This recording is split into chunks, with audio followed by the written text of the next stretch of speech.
Hello friends, हमारे channel Hindi IT गुरु में आप सभी का स्वागत है। जैसा कि हम लोग इंग्लिश पढ़ रहे हैं, इंग्लिश के अंतर्गत सब्जेक्ट वर्ब एग्रीमेंट को पढ़ चुके हैं। अब उससे संबंधित प्रश्नों को सॉल्व कर रहे हैं, जिसमें कुछ प्रश्न को हम लोग सॉल्व किए हैं। अब उसके आगे प्रश्न सॉल्व कर रहे हैं। जैसे ही is one of those student who late regularly, तो इसमें वन ऑफ दोज प्लूरल दिया है, तो उसके अनुसार स्टूडेंट्स के अनुसार हु जो दिया रिलेटिव प्रोनाउन, इसके अनुसार आपको सिंगुलर नाउन का प्रयोग होगा, तो सिंगुलर वर्ब का प्रयोग होगा, तो यहाँ पे कम्स हो जाएगा, ना कि कम्स नहीं, कम हो जाएगा। फिर टिकली is one of the broadest and deepest subject in science. यहाँ पे टिकली के अनुसार यहाँ पे सिंगुलर नाउन सिंगुलर वर्ब लगेगा, तो यहाँ पे सब्जेक्ट्स हो जाएगा। फिर one of the hazard of swimming in the occasion is an unexpected encounter with a jellyfish. तो इसका रूल है, पहले सब्जेक्ट फर्स्ट, फिर as well as, along with, यानी प्रीपोजिशन जितने भी होते हैं, with, an addition to, together with, like, unlike, including, excluding. तो सब्जेक्ट पहले दूसरे, तो सब्जेक्ट फर्स्ट के अनुसार वन ऑफ देम जहाँ पे आता है उसमें वर्ब लगता है, तो वन ऑफ द हजार्ड के अनुसार इसमें वर्ब लगेगा, तो यह आपका इज, तो इसमें नो एरर है, यह ऑलरेडी सेंटेंस सही है। फिर अगला question, the prime minister along with, अब इसमें देखिए अलोंग विथ प्रीपोजिशन दिया है, तो इसके अनुसार प्राइम मिनिस्टर के अनुसार लगेगा, तो यहाँ पे हैव के जगह पे हैज लगेगा। तो पूरा sentence, the prime minister along with the other ministers has left for America. अब अगला question, the prime minister along with his cabinet colleagues have been welcomed by the chief minister at a formal ceremony. इसमें the prime minister subject first के अभी rule पढ़े हैं, तो subject first के अनुसार प्राइम मिनिस्टर के अनुसार हैव की जगह पे हैज लगेगा। फिर अगला question, the captain along with his team are practice very hard for the forthcoming match. तो द कैप्टन, इसमें अलॉन्ग विथ प्रीपोजिशन दिया है, तो प्रीपोजिशन यानी सब्जेक्ट फर्स्ट के अनुसार आर की जगह पे इज लगेगा। फिर he as well as you like to go, तो ही एज वेल एज, यहाँ पे प्रीपोजिशन दिया तो सब्जेक्ट फर्स्ट के अनुसार वर्ब लगेगा, तो लाइक्स हो जाएगा। फिर उसके बाद the cow as well as the calf are dead, तो यहाँ पे काउ के अनुसार आर की जगह पे इज लगेगा। फिर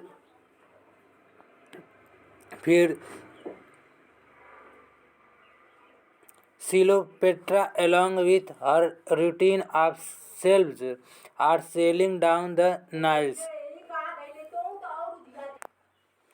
तो सेलिपेट्रा के अनुसार आपका सब्जेक्ट फर्स्ट में वर्ब लगेगा, तो is. The teacher as well as the students have gone on an excursion today during their summer vacation. तो द सब्जेक्ट फर्स्ट यानी द टीचर के अनुसार यहाँ पे हैव की जगह पे है लगेगा। फिर next,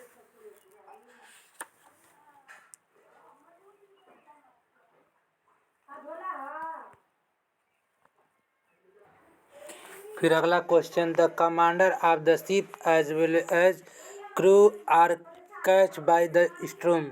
the commander subject first के अनुसार आपका वर्ब लगेगा, तो इज आर की जगह पे इज लगेगा। फिर the captain as well as the players were responsible for winning the trophy. तो कैप्टन सब्जेक्ट फर्स्ट के अनुसार यहाँ पे वर्ब लगेगा, तो वाज लगेगा।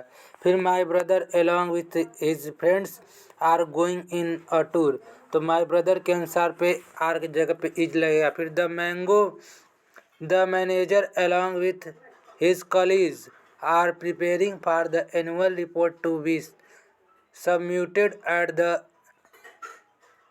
And of financial year. तो द मैनेजर के सब्जेक्ट फर्स्ट के अनुसार यहाँ पे इज का प्रयोग होगा। फिर silver as well as gold are considered as precious metal, तो सिल्वर के अनुसार यहाँ पे आर के जगह पे इज लगेगा। फिर the match is about beginning since the captain as well as the team are on the field, तो द मैच के अनुसार पे आर के जगह यहाँ पे about the being seen the capital के सब्जेक्ट फर्स्ट के आंसर आर की जगह पे इज लगेगा। फिर रूल अगला है many a great many a good many. आप जहाँ पे लगा होता है तो प्लूरल काउंटेबल नाउन से प्लूरल प्रोनाउन बनाता है तो प्लूरल वर्ब का प्रयोग किया जाता है। उसी तरह many a great many a good many, ऐसे प्लूरल काउंटेबल प्लूरल वर्ब बनाता है। जैसे एग्जाम्पल है many of the student were not shortlisted for the personal interview. तो यहाँ पे ए का प्रयोग नहीं होगा द का। The commander of the ship as well as crew are catch by the stream. तो यहाँ पे शिप के अनुसार पे इज का प्रयोग होगा। Many a student have passed the IIT examination. तो मेनी एन इंडिफिनिट आर्टिकल जहाँ पे होता है तो सिंगुलर वर्ब का प्रयोग होता है। तो मेनी अ स्टूडेंट के अनुसार हैज का प्रयोग होगा। फिर a great many student have been declared successfully. तो इसमें नो एरर है। अ ग्रेट मेनी स्टूडेंट के साथ आपका प्लूरल वर्ब का प्रयोग होगा। फिर many a student past this example. तो मेनी अ स्टूडेंट के अनुसार सिंगुलर नाउन लगेगा तो यहाँ पे हैज लगेगा। फिर many of the famous advertisement offices are located at medicine एक्यू। तो ये भी आपका नो एरर इसमें भी है। फिर अगला question many a man have realize that real happiness lies in making scrap flies. तो मेनी अ मैन क्या सिंगुलर वर्ब का लगेगा, यहाँ हैज का प्रयोग होगा। फिर many a man want to be rich quickly. तो मेनी अ मैन का सिंगुलर वर्ब का लगेगा तो वांट में एस जुड़ेगा वांट्स हो जाएगा। फिर many a man have died of cancer. तो मेनी अ यानी सिंगुलर वर्ब लगेगा तो यहाँ हैज हो जाएगा। फिर many a Pilgrim were during the festival. तो मेनी अ पिलग्रिम के वजह से वर की जगह वाज का प्रयोग होगा। फिर many a girl were influence by the inspiration lecture giving bye the novel literature.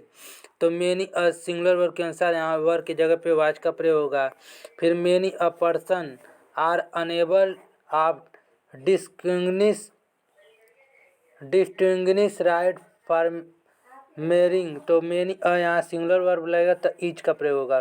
फिर a great many student have been declared successfully, ये भी आपका नो एरर है। फिर many a girl were influence by the inspiration lecture given by the novel lecture. तो many a singular noun है तो इसके अनुसार सिंगुलर वर्ब लगेगा तो वाज का प्रयोग होगा। फिर there is many medals modes of travel to go Agra but I prefer road. तो यहाँ पे किसी एक की बात की रही है तो यहाँ पे कि बहुत सारे हैं तो इसमें देयर के अनुसार आर का प्रयोग होगा। Meaning of students were not short listed for the personal interview. तो अ के यहाँ पे द का प्रयोग होगा इंडिफिनिट प्रोनाउन। फिर अगला great many students who are good at other subject perform properly in English. तो यहाँ ग्रेट मेनी क्या ए लग जाएगा। फिर अगला question neither the principal nor the student takes interest in the general welfare of the student. तो यहाँ पे नार के सेकेंड पर्सन फर्स्ट पर्सन के अनुसार सब लग तो टेक में टेक्स हट जाएगा, उसमें टेक हो जाएगा। फिर neither my sister nor my brothers are interested in my moving to another house. तो इसमें आपका नो एरर है, सब्जेक्ट सही है। Neither the mouse nor the lion that has yearly lived, ये भी नो एरर है। अब रूल पढ़ते हैं। वन ऑफ के बाद प्लूरल नाउन या प्रोनाउन किंतु सिंगुलर वर्ब का प्रयोग होता है तो वह सिंगुलर होता है। जैसे one of the possessive noun या प्रोनाउन प्लूरल नाउन, फिर प्लूरल प्रोनाउन या सिंगुलर वर्ब। तो one of my friends in laborious, फिर one of them has played cricket. तो he is one of the boys who have done the work. फिर David is one of the poorest student that have lived in the part of the state। The only of the possessive adjective और plural noun that के बाद singular verb का प्रयोग होता है। जहाँ भी the only of one of लिखा होता है वहाँ प्लूरल नाउन या प्लूरल वर्ब का प्रयोग होता है। और वर्ब सिंगुलर होता है प्लूरल नाउन का प्रयोग। जैसे this is the only one of his novel, तो यहाँ पर वर्ब सिंगुलर होगा तो इज वर्थ ऑफ रीडिंग। और नेक्स्ट वीडियो में अगले पढ़ेंगे नेक्स्ट। तब तक के लिए धन्यवाद।